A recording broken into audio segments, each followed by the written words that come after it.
नमस्ते बच्चों, कैसे हैं आप सब। तो आज हम शुरू करने वाले हैं एक नई पुस्तक हिंदी व्याकरण बाय ब्रेन रूट सीरीज और हम करेंगे उसका पहला पाठ। और पहले पाठ का शीर्षक है बच्चों भाषा और व्याकरण। दिए गए चित्र को देखो और उसके नीचे लिखे वाक्यों को पढ़ो। तो आपको दिए गए चित्र को देखना है और उसके नीचे लिखे वाक्यों को पढ़ना भी है। अध्यापक ने छात्रों को व्याकरण के विषय में बताया, छात्रों ने उसे समझा। फिर अध्यापक ने उन्हें हल करने के लिए प्रश्न दिए।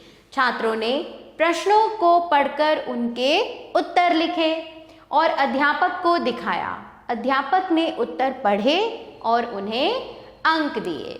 तो पहले तो अध्यापक ने उन्हें व्याकरण के विषय में बताया, सब बच्चों ने उसे समझा। फिर अध्यापक ने हल करने के लिए प्रश्न भी दिए, बच्चों ने हल किए। अध्यापक ने सबके उत्तर पढ़े और उन्हें अंक दिए। यहाँ विचारों को अलग अलग प्रकार से दूसरों तक पहुँचाया गया है।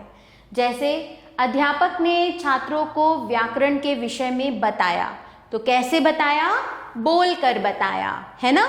छात्रों ने उसे समझा, कैसे समझा? सुनकर समझा। जब हम कोई चीज़ सुनते हैं तभी तो उसे समझते हैं। अध्यापक ने प्रश्न दिए, तो कैसे दिए प्रश्न? लिख कर प्रश्न दिए। छात्रों ने प्रश्नों को समझा, कैसे समझा? पढ़कर समझा। छात्रों ने उत्तर दिए, उत्तर उन्होंने लिख कर दिए। अध्यापक ने छात्रों के उत्तरों को जांचा, मतलब उन्हें चेक किया कि वो ठीक है या नहीं है। तो उन्होंने कैसे जांचा? पढ़कर जांचा। अध्यापक ने छात्रों को अंक दिए, वो कैसे दिए? लिख कर दिए। इस प्रकार बोलकर, सुनकर, लिखकर तथा पढ़कर अपने विचारों को प्रकट करना भाषा है। परिभाषा देखेंगे, बोलने और लिखने का वह माध्यम जिसके द्वारा हम अपने विचारों और भावों को प्रकट करते हैं तथा दूसरों के भावों को समझते हैं, भाषा कहलाता है। मतलब भाषा के द्वारा बच्चों हम अपनी बात, अपने विचार दूसरों को कह पाते हैं और भाषा के ही द्वारा हम दूसरों की बात को समझ भी पाते हैं। तो बोलने और लिखने का वह माध्यम जिसके द्वारा हम अपने विचारों और भावों को व्यक्त करते हैं, प्रकट करते हैं तथा दूसरों के भावों को समझते हैं, भाषा कहलाता है। अब हम देखेंगे बच्चों भाषा के भेद। भाषा के दो भेद होते हैं, मौखिक भाषा और लिखित भाषा। मौखिक भाषा किसे कहते हैं? हम जो कुछ भी बोलते हैं या सुनते हैं वह भाषा का मौखिक रूप है। मतलब अगर हम बोल के किसी को अपनी बात बता रहे हैं तो हम भाषा के मौखिक रूप का प्रयोग कर रहे हैं। यह भाषा का प्रारंभिक रूप है, मतलब शुरुआत का एकदम रूप है। सबसे पहले भाषा बोलने से ही शुरू हुई थी, अतः बोलने और सुनने को मौखिक भाषा कहते हैं। फिर आती है लिखित भाषा। हम जो कुछ भी लिखते हैं या पढ़ते हैं, पढ़ते किसे हैं? जो लिखा हुआ होता है, वह भाषा का लिखित रूप है। इसका विकास मौखिक भाषा के पश्चात हुआ, मतलब पहले मौखिक भाषा आई और उसके बाद लिखित भाषा आई। अतः लिखने और पढ़ने को लिखित भाषा कहा जाता है। अब हम देखेंगे भाषा की उपयोगिता। भाषा विचारों के आदान प्रदान को, मतलब विचारों के किसी को अपने विचार बताने या किसी के विचार सुनने, ये होता है विचारों का आदान प्रदान, को संभव बनाती है। क्योंकि हम भाषा के द्वारा ही एक दूसरे से अपनी बात कर सकते हैं। यदि हमारे पास भाषा ही नहीं होगी तो हम कैसे बात करेंगे? इसके द्वारा ही हम अपने विचार दूर बैठे किसी व्यक्ति तक पहुंचा सकते हैं। ज्ञान विज्ञान के सभी स्रोतों को भाषा के माध्यम से ही सुरक्षित रखा जा सकता है। फिर आते हैं हम बोली पर। हमारे देश में अनेक प्रांत हैं। इन प्रांतों में हिंदी अलग अलग रूपों में मिलती है, मतलब कितनी जगह है ना हमारे देश में, बिहार है, राजस्थान है, केरला है, इसी तरह और भी बहुत सारी जगहें हैं। तो इन प्रांतों में बोलियां भी अलग अलग होती हैं।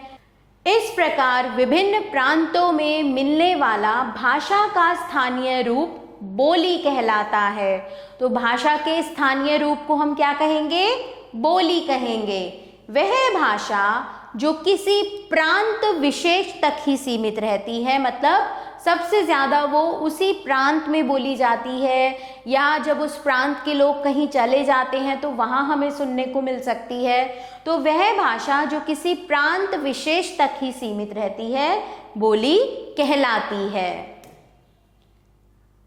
अब देखेंगे कि बोली की क्या विशेषताएं होती हैं। बोली एक क्षेत्र विशेष तक ही सीमित रहती है, क्योंकि उसके बाद जब दूसरा क्षेत्र शुरू हो जाता है तो वहाँ की कोई दूसरी बोली होती है। बोली का रूप किसी प्रांत विशेष के अनुसार होता है। जैसा प्रांत होता है उसी प्रकार की उसकी बोली होती है। बोली भाषा का क्षेत्रीय रूप होता है, क्योंकि ये एक क्षेत्र तक ही सीमित रहती है। उदाहरण हरियाणवी, मैथिली, ब्रज आदि। अब हम देखेंगे भाषाओं के रूप। हम विभिन्न प्रकार की भाषाएं बोलते हैं ना। कभी कोई अंग्रेजी बोलता है, कोई हिंदी बोलता है, कोई उर्दू बोलता है, कोई पंजाबी बोलता है, कोई मलयालम, कोई तेलुगु, है ना। तो हम विभिन्न प्रकार की भाषाएं बोलते हैं। भाषा भारत के अलग अलग प्रांतों में अलग अलग भाषाएं बोली जाती हैं। इसके अलावा संसार के प्रत्येक देश में, मतलब हर एक देश में लोग अपनी एक अलग भाषा बोलते हैं। इसका वर्णन निम्न प्रकार से है। तो अब हम देखेंगे भारतवर्ष व संसार की प्रमुख भाषाएं, कि यहाँ पर प्रमुख भाषाएं या फिर पूरे संसार की प्रमुख भाषाएं कौन कौन सी हैं। हिंदी, अंग्रेजी, मराठी, गुजराती, तमिल, तेलुगु, कन्नड़, मलयालम, बंगला, असमिया, पंजाबी, जापानी, रूसी, इतालवी, फ्रेंच, अरबी, तुर्की आदि। फिर हम देखेंगे लिपि। अब लिपि किसे कहते हैं? भाषा अलग अलग रूपों में बोली जाती है, अतः इसको लिखने के लिए अलग अलग ध्वनि चिन्हों का प्रयोग किया जाता है। अब भाषा को अगर हम लिखेंगे तो हमें उसके लिए अलग अलग ध्वनि चिन्ह भी चाहिए। इन्हीं ध्वनि चिन्हों को लिपि कहते हैं। तो अतः भाषा को लिखने की जो विधि होती है वह ही लिपि कहलाती है। भाषा को लिखने की विधि ही लिपि कहलाती है। अब हम देखेंगे लिपियों के प्रकार। जिस प्रकार संसार में अनेक भाषाएं हैं, उसी प्रकार अनेक लिपियां भी हैं। हर भाषा की अपनी एक लिपि होती है। प्रमुख लिपियां इस प्रकार हैं। हिंदी भाषा की देवनागरी, पंजाबी भाषा की गुरुमुखी, उर्दू भाषा की फारसी, नेपाली भाषा की देवनागरी, अंग्रेजी भाषा की रोमन, संस्कृत भाषा की देवनागरी, तुर्की भाषा की तुर्की। चलिए अब आते हैं हम व्याकरण पे। तो आपको भाषा के बारे में तो समझ में आ गया ना बच्चों, कि भाषा मौखिक भी होती है, लिखित भी होती है। बोली किसे कहते हैं? भाषा के क्षेत्रीय रूप को बोली कहते हैं। और लिपि भी आपको समझ में आ गई, और आपने ये लिपियों के प्रकार भी याद करने हैं। अब आते हैं हम व्याकरण पर।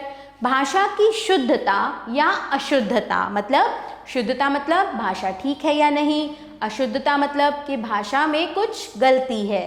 चलिए, भाषा की शुद्धता या अशुद्धता का ज्ञान व्याकरण के अध्ययन से प्राप्त होता है।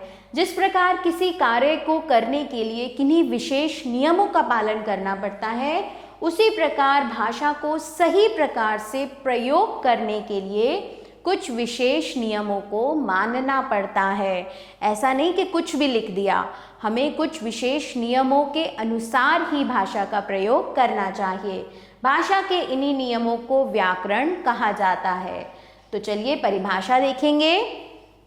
किसी भाषा को शुद्ध रूप में बोलने व लिखने के नियमों का ज्ञान कराने वाले शास्त्र को व्याकरण कहते हैं। व्याकरण से हमें उन नियमों के बारे में पता चलता है जो भाषा को सही प्रकार से लिखने और बोलने के लिए आवश्यक होते हैं। व्याकरण की आवश्यकता, क्यों हमें व्याकरण की आवश्यकता पड़ी? व्याकरण हमें भाषा का सार्थक प्रयोग करने में सहायता देता है। सार्थक प्रयोग मतलब सही जगह पर सही चीज लिखने या बोलने में। व्याकरण की सहायता से ही हम शब्दों को उचित स्थान पर प्रयोग कर अर्थपूर्ण वाक्यों का निर्माण करते हैं। अगर हमारा व्याकरण अच्छा है तो हमें ये पता होगा कि हमने किस जगह पर क्या लिखना है और क्या बोलना है, और उसी तरह से हम एक पूरा वाक्य, एक अर्थपूर्ण वाक्य, एक सही वाक्य को बना पाएंगे। यदि शब्दों का उचित स्थान पर प्रयोग ना किया जाए तो वाक्य सार्थक ना होकर शब्दों का समूह मात्र रह जाते हैं। जैसे उदाहरण देखो तो बच्चों, यहाँ इस तरफ आपको अशुद्ध वाक्य दिए गए हैं और इस तरफ शुद्ध वाक्य। अशुद्ध वाक्य क्या है? रहा पड़ है विशाल। अब ये कुछ समझ आ रहा है आपको? अशुद्ध है क्योंकि हमने शब्दों को सही जगह पर नहीं रखा है, और ये शुद्ध है, विशाल पढ़ रहा है। रोहित छत पर खड़ी है। अब रोहित के लिए खड़ी थोड़े ना आएगा, तो ये भी गलत है क्योंकि हमें व्याकरण का यहाँ पर ज्ञान नहीं है। रोहित छत पर खड़ा है में अनीता बैठी कमरे। क्या है ये? कोई ये एक पंक्ति तो ठीक से बनी नहीं, तो ये वाक्य तो ठीक है ही नहीं। अनीता कमरे में बैठी है। अब हम देखेंगे व्याकरण के भाग। व्याकरण के निम्नलिखित 3 भाग होते हैं: वर्ण विचार, शब्द विचार, वाक्य विचार। चलिए बच्चों, यहाँ पर हमारे ये पाठ का पाठन समाप्त होता है और हम देखेंगे जल्दी से कि हमने क्या पढ़ा और क्या सीखा। तो आपको अब भाषा, बोली, लिपि और व्याकरण, इन सब के बारे में अच्छे से पता है। चलिए, निम्नलिखित प्रश्नों के उत्तर लिखो। तो बच्चों, जो ये प्रश्न हैं, इनके उत्तर आप पाठ के आधार पर स्वयं देंगे। भाषा किसे कहते हैं? उसके कितने रूप होते हैं? मौखिक भाषा से आप क्या समझते हैं? क्यों, कौन सी होती है मौखिक भाषा? बोलकर और सुनकर जो भाषा प्रयोग की जाती है उसे मौखिक भाषा कहते हैं। बोली क्या है? भाषा के स्थानीय रूप को बोली कहा जाता है। लिपि किसे कहा जाता है? भाषा को लिखने की विधि लिपि कहलाती है। व्याकरण की उपयोगिता बताओ, उसके भागों के नाम भी बताओ। तो बच्चों, इन सभी प्रश्नों के उत्तर आपको स्वयं देने हैं। तो ये होगा अब आपका गृह कार्य। ठीक है, ये आपको करना है। चित्र को देखकर बताओ कि इनमें भाषा के किस रूप का प्रयोग हो रहा है। देखिए, यहाँ पर अध्यापक पढ़ा रहे हैं, बोल रहे हैं, तो मौखिक भाषा का प्रयोग हो रहा है। ये बच्चा लिख रहा है तो लिखित भाषा का प्रयोग हो रहा है। और ये बच्ची पढ़ रही है। पढ़ किसे रही है? जो लिखा हुआ है। तो यहाँ भी हम लिखेंगे कि लिखित भाषा का प्रयोग हो रहा है। प्रश्न संख्या 3 देखेंगे। उपयुक्त शब्द चुनकर रिक्त स्थानों की पूर्ति करो। लिखित भाषा में लिखा और पढ़ा जाता है। भाषा का प्रारंभिक रूप मौखिक भाषा है। भाषा का क्षेत्रीय स्वरूप बोली कहलाता है, जो कि किसी एक क्षेत्र तक सीमित होती है, उसे वहाँ की बोली कहते हैं। लिपि भाषा को लिखने की विधि है। भाषा के नियमों को व्याकरण कहा जाता है। चलिए बच्चों, प्रश्न 4 है। नीचे कुछ भाषाएं और लिपियां दी गई हैं, इस तालिका को पूर्ण करो। तो यहाँ पर हमें लिपि लिखनी थी और यहाँ हमें भाषा लिखनी थी। उर्दू भाषा की लिपि है फारसी, हिंदी भाषा की देवनागरी और तुर्की भाषा की तुर्की। चलिए, गुरुमुखी लिपि की भाषा होगी पंजाबी, फारसी लिपि की भाषा उर्दू और रोमन लिपि की भाषा होगी अंग्रेजी। तो बच्चों, आप ये सब कार्य अपनी पुस्तक में मेरे साथ कर सकते हैं और आपने पाठ का अच्छे से खुद से अध्ययन करना है और सभी प्रश्नों के उत्तर स्वयं देने हैं।